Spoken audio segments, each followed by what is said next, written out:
Hey guys, Brad Abbott here.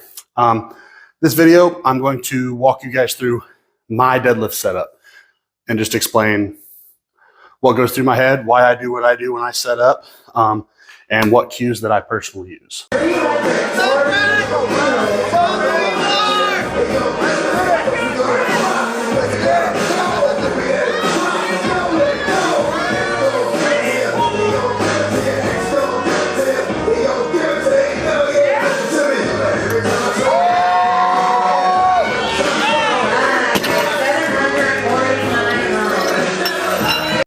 Now, the purpose of this video is not for me to tell you that you should deadlift like me, because that should never be true.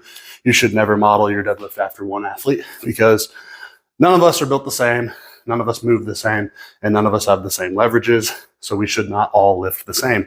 I'm just hoping that this video will maybe give you a couple things that you can try, and if one of my cues works for you, then this video was worth making. So I'm just going to walk through it.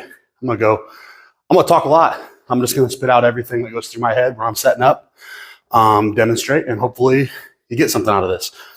So obviously, as I approach the bar, I take a narrower setup than most people.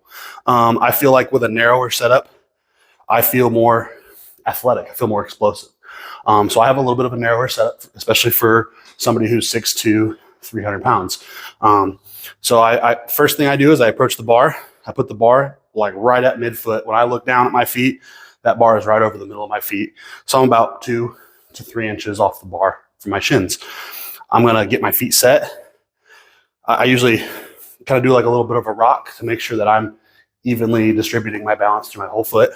I'm going to go ahead and root my feet now. Lower to the bar. Check to see that I am centered on the bar with my hands. Now I'm going to go ahead and externally rotate my shoulders and cue my upper back to be into extension. Now up here, you'll see me, I used to have an issue with bracing.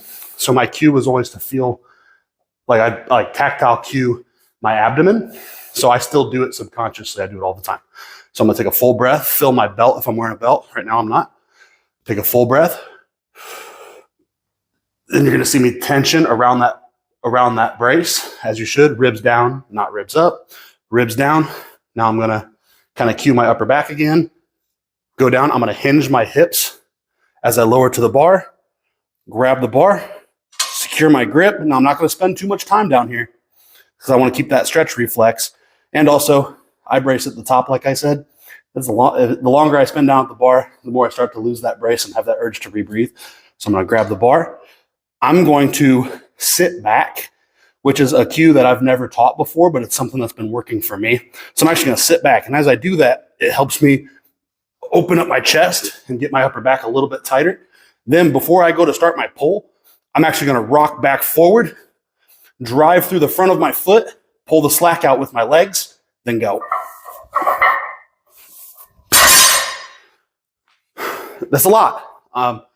Obviously, when I go full speed, it looks a lot different. I'm not sitting down there. But that's pretty much everything that goes through my head. So I'm just going to go a little bit quicker this time to show at full speed. So set my feet, set my balance, root my feet, check my evenness on the bar, cue my external rotation, upper back, up, brace, lats, grip, lats, front foot, go. And there's a deadlift from a fat guy.